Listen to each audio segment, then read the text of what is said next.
Halo semuanya, selamat datang di channel Auto Driver. Ferrari is back! Setelah sebelumnya Ferrari gunjang-ganjing di Indonesia dari kepemilikan yang sebelumnya sempat vakum, dan sekarang akhirnya Ferrari di Indonesia diambil alih oleh salah satu grup yang cukup besar yang menaungi sejumlah merek-merek eksotis, yaitu Eurocars. Dan dengan kembalinya kepemilikan Ferrari di Indonesia, mereka juga menandai hal tersebut dengan meluncurkan langsung 3 model. Ferrari SF90 Stradale, Ferrari F8 Spider, dan ini Ferrari Roma. Nah, tapi di review kali ini kita akan fokus ke mobil ini karena walaupun ini harganya yang paling rendah dibandingkan yang lain, tapi menurut saya ini adalah salah satu Ferrari yang paling istimewa buat kita review lebih awal. Karena Ferrari Roma ini positioningnya adalah dia adalah entry level Ferrari, artinya yang harganya itu paling terjangkau ya, walaupun paling terjangkau tapi tetap tidak terjangkau sebagian besar dari kita. Tapi ini adalah entry level Ferrari. Namun walaupun dia entry level, mobil ini mengusung untuk pertama kalinya teknologi terbaru Ferrari, terutama di bagian interiornya. Tapi sekarang kita akan lihat dulu dari luar.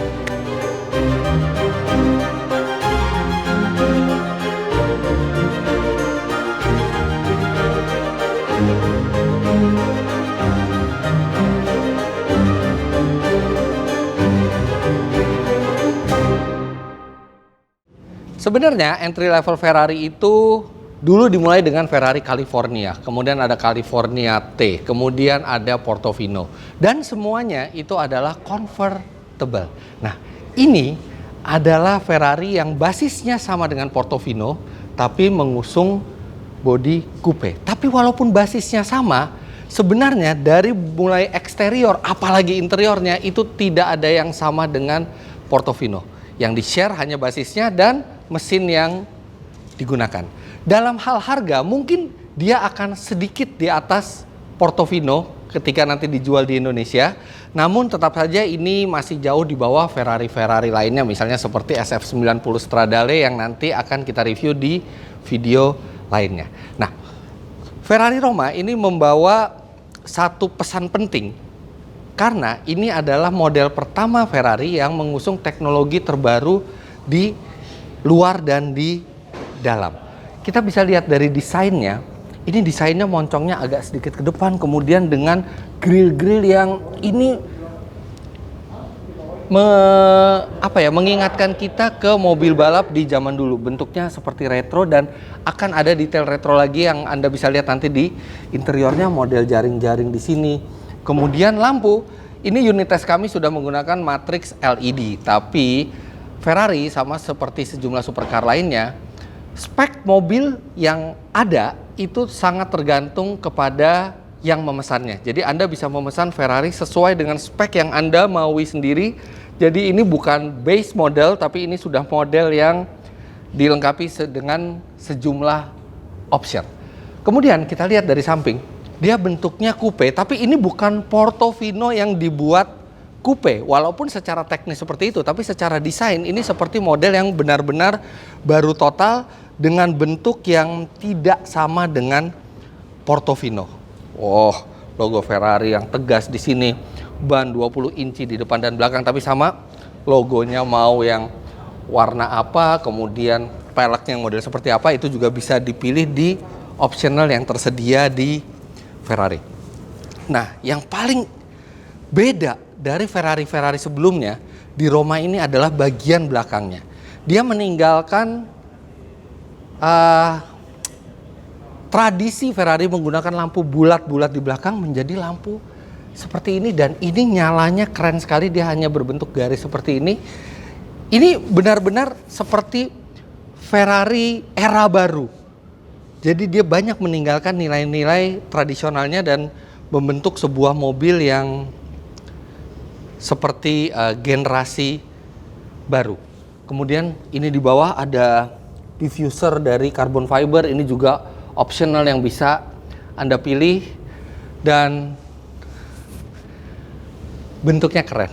Ini mobil memiliki karakter tersendiri yang tidak sama dengan Ferrari lainnya. Dan walaupun dia adalah salah satu entry level, tapi dia tidak terlihat seperti entry level karena memang mobil ini dibuat sebagai mobil GT, Grand Tourer. Jadi ini juga Ferrari yang bisa dikendarai dalam jarak yang sangat jauh. Kemudian sekarang kita lihat apa yang ada di balik kap mesin.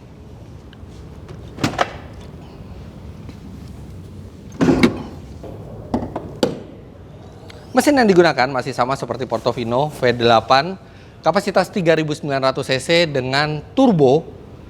Dan ini juga sebenarnya mesin yang sama yang dipakai oleh F8 Tributo, tapi kalau di F8 itu menghasilkan 710 HP, di sini menghasilkan 610 HP.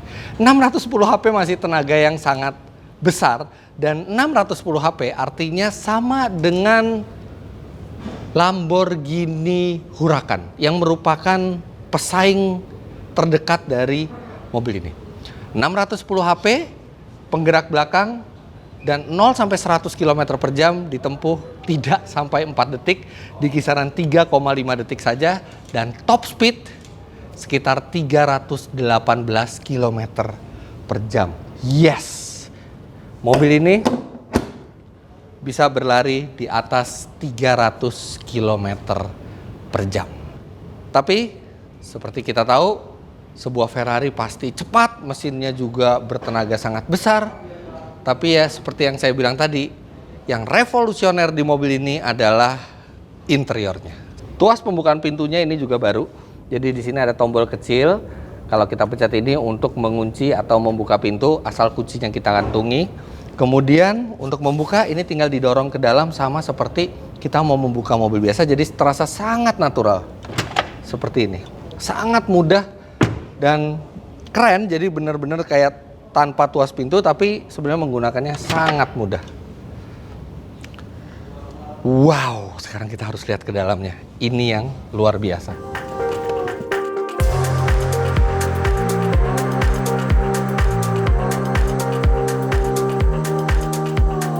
Wow, begitu masuk, ini terasa sekali aura modern dan minimalis. Kenapa minimalis?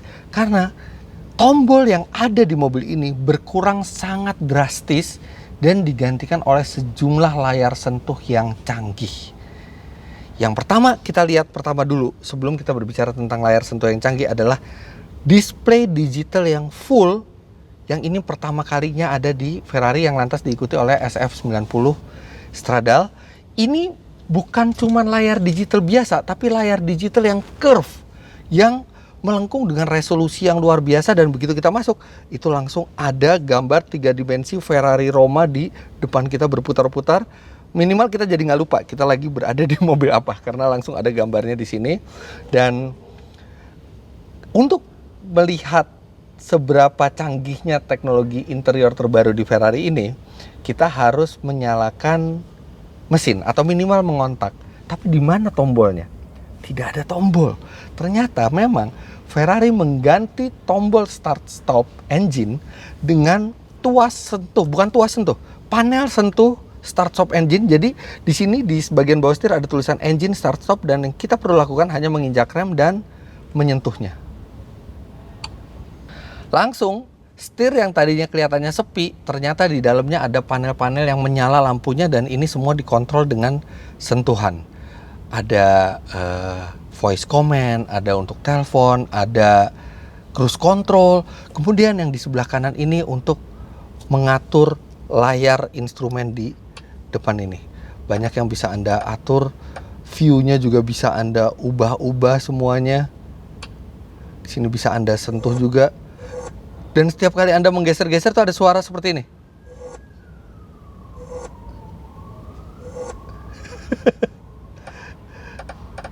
Wah, ini banyak sekali yang bisa Anda mainkan di sini.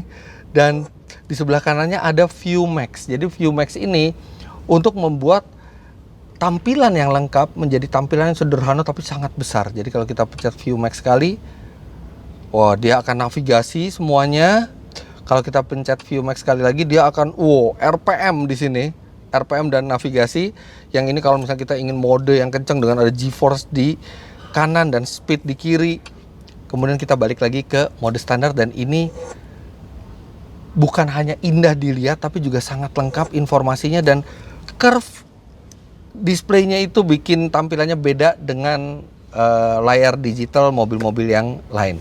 Kemudian penggunaan panel sentuh itu juga sampai ke fitur lainnya.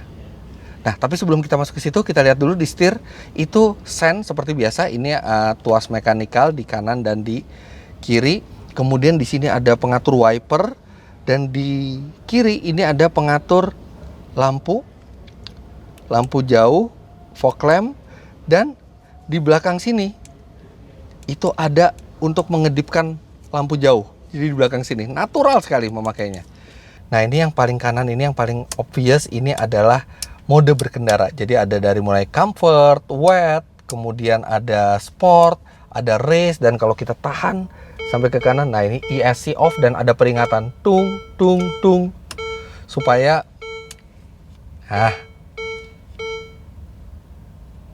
supaya kita sadar bahwa sangat hati-hati. Kita harus sangat hati-hati kalau misalnya ESC-nya off.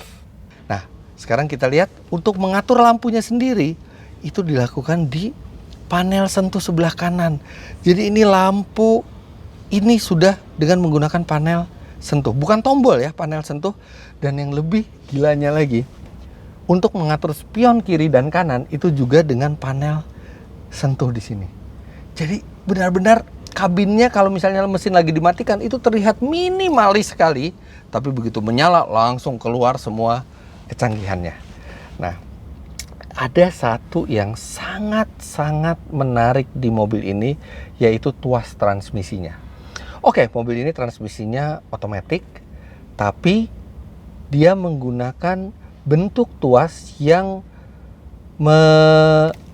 mengembalikan kita ke era 80-an ketika Ferrari itu transmisi manualnya menggunakan gate, shifted gate, yang itu sekarang direplika ke sini. Padahal ini transmisi otomatis. Jadi ada apa saja? Ini ada 3 tuas. Yang paling kiri ini untuk kita mundur. Jadi kita mundurkan seperti ini, dan begitu kita mundur itu ada seperti lampu yang berjalan ke arah R untuk mengkonfirmasi bahwa kita pilihannya itu keren sekali. Kemudian yang di tengah ini untuk berkendara. Kita bisa 2 pilihan, kalau ke atas itu A, auto, kalau ke bawah itu M, manual. Dan yang di sebelah kanan ini L tulisannya. Apa itu L? Bukan low range, karena ini bukan mobil off-road, tapi itu adalah launch control. Dan transmisi maju, mundur, automatic, manual, serta launch control ini disatukan di dalam 3 tombol berderet yang bentuknya menyerupai transmisi manual Ferrari di tahun 70-80-an. Ini detail yang sangat menarik dan sangat keren yang diadopsi lagi oleh Ferrari. Kemudian di sini ada layar pengontrol. Jadi ini layar tengah yang multifunction display. Dia bisa untuk entertainment system, kemudian climate control juga diatur di sini, kemudian fitur pemanas kursi juga diatur di sini semua. Nah, yang unik lagi di mobil ini adalah ventilasi AC-nya. Lihat, ventilasi AC-nya ini ini bergerak semuanya ini, bukan hanya satu sirip aja atau sirip-sirip yang paralel, tapi ini bentuknya seperti ini. Jadi unik sekali kanan dan kiri. Tapi memang satu kesulitannya dengan desain minimalis seperti ini adalah ketika kita mau mengeraskan AC misalnya, kita harus memencet tombol climate dulu, kemudian kita baru mengeraskan AC-nya. Jadi ada 2 step yang biasanya itu hanya 1 step. Nah, yang menarik lagi ini adalah option di sebelah kanan ini, karena ini adalah setir kiri. Jadi kalau misalnya setir kanan dia ada di kiri, ini di tempat penumpang ini bisa ada display, dan display ini bisa ada audio, navigasi, ada beberapa setting, kemudian ada beberapa pengaturan kursi, serta yang paling keren ini ada perform. Jadi Anda bisa melihat berapa RPM dan berapa kecepatan mobil saat ini. Jadi Anda bisa merasakan excitement atau ketegangan yang sama dengan driver walaupun Anda duduk di kursi penumpang.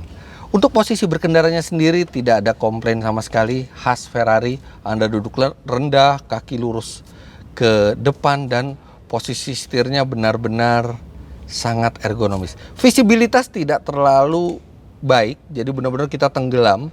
Tapi memang itu adalah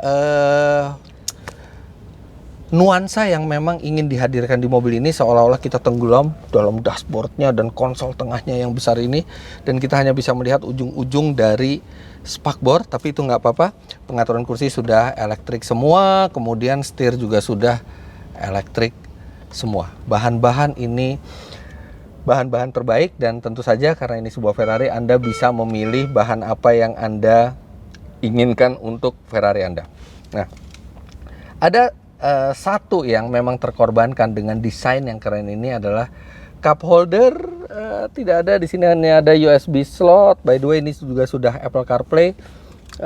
Cup holder hanya ada satu di tengah. Jadi kalau Anda berkendara bersama teman Anda, ya Anda harus menentukan siapa yang boleh minum di jalan, Anda atau teman Anda, karena cuma ada satu cup holder di mobil ini. Lainnya nggak ada, lainnya normal as usual. Tapi itu nggak masalah ya, karena Ferrari itu memang dibeli untuk dikendarai, dan yang penting rasa berkendaranya saya belum tahu, tapi duduk di dalamnya saja sudah membuat kita terasa sangat spesial. Sudah membuat kita merasa benar-benar berada di sebuah Ferrari yang sangat canggih. Tidak terasa seperti Ferrari entry level sama sekali. Ini yang menarik dari sennya, walaupun bentuk sennya itu sama seperti Ferrari sebelumnya, tapi dia dipanjangkan ke belakang. Jadi kita bisa sen kanan itu pakai jari kanan, sen kiri pakai jari kiri. Jadi natural gitu. Kanan, kiri seperti ini. Itu satu perubahan desain yang simple tapi membuat jadi lebih natural rasanya pakai sennya ini. Terus satu lagi tadi yang saya lupa bicarakan, karena ini full digital, jadi dia full customizable, termasuk warna di instrumen di takometernya itu juga bisa diganti-ganti dari abu-abu, silver, merah, kuning, hitam. Kalau dulu itu optional di Ferrari, tapi kalau sekarang karena digital, jadi Anda bisa mengubah-ubah sendiri sesuai dengan mood Anda. Sekarang kita dengerin suara mesinnya. Wuhu!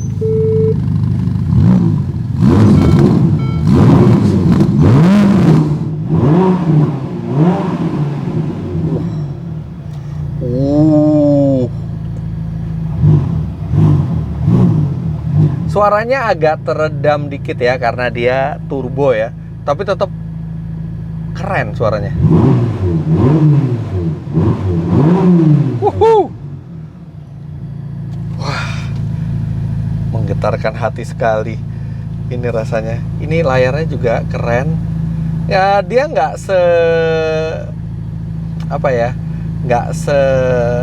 responsif beberapa mobil premium ya, tapi oke lah, dia nggak terlalu lambat banget, lumayan responsif tapi nggak yang responsif banget, berbeda dengan mesinnya yang udah pasti sangat responsif ini. Nah, ada satu tombol unik lagi di sini, itu di sini ada panel SOS tulisannya, dan ini kalau kita buka, kita pencet, dia kebuka dan ada tombol merah besar nih. Kalau tombolnya ini kita pencet, kalau di negara yang mendukung, dia akan menelpon bantuan darurat. Artinya mungkin kita dalam kondisi darurat, entah kita kecelakaan atau mobil mogok, kita bisa pencet tombol ini. Tapi nggak tahu kalau di Indonesia kayaknya nggak bakal terlalu berfungsi. Ini mau mesin turbo tapi responsif gitu ya. Jadi kayak mesin NA, cuman suaranya aja yang agak teredam sedikit. Wong wong wong wong gitu. Di sini juga bisa kelihatan yang tadi saya bilang. Yang di sini agak lambat reaksinya, tapi it's okay. Kalau kita berjalan kan akan kelihatan seperti ini.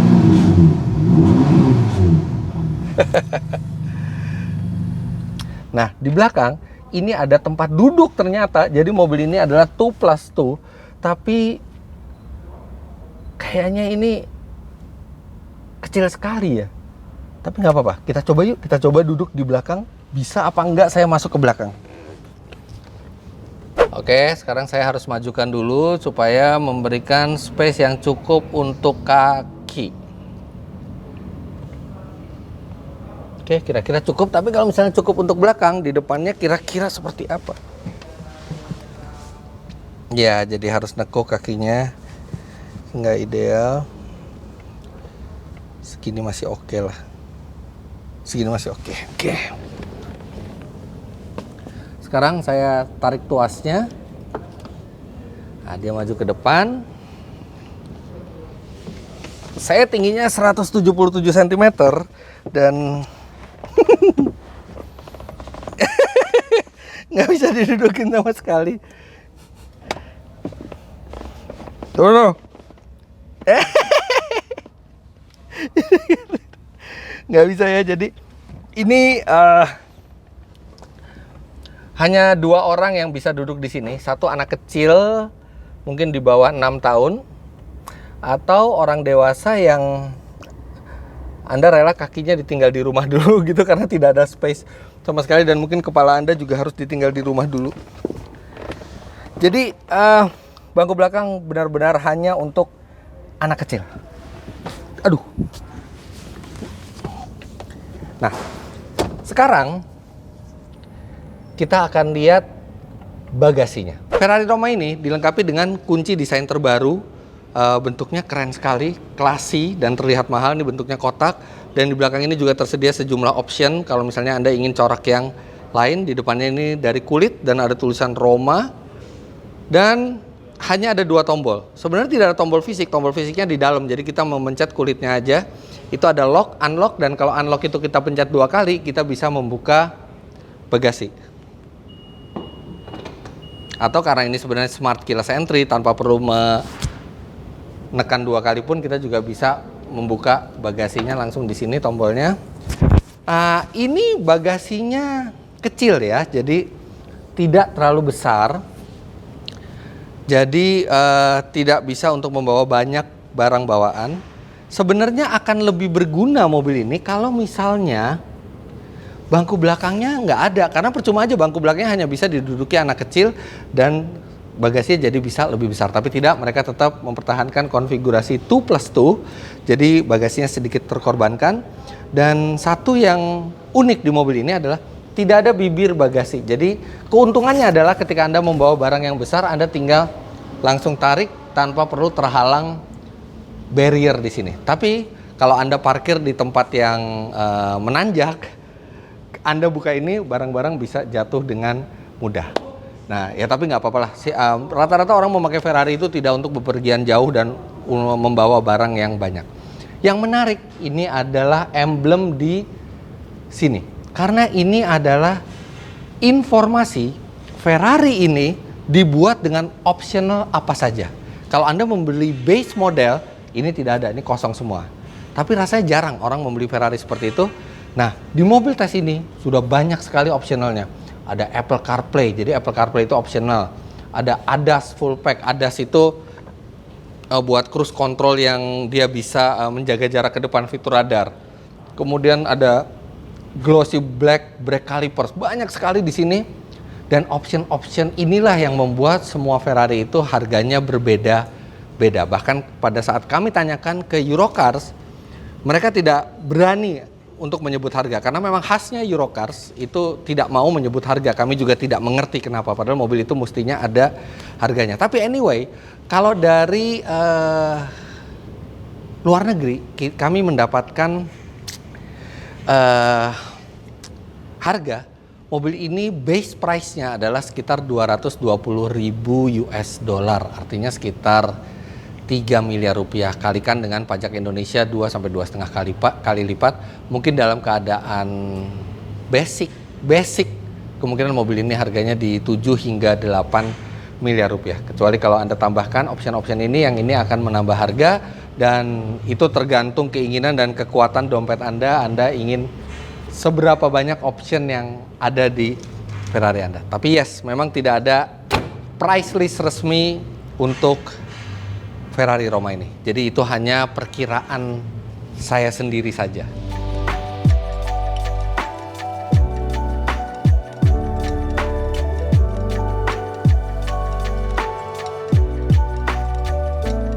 Kami senang dengan kehadiran Ferrari Roma ini karena dia membawa napas baru bagi Ferrari. Jadi benar-benar era baru teknologinya. Kemudian di Indonesia distributornya juga era baru, Eurocars. Dan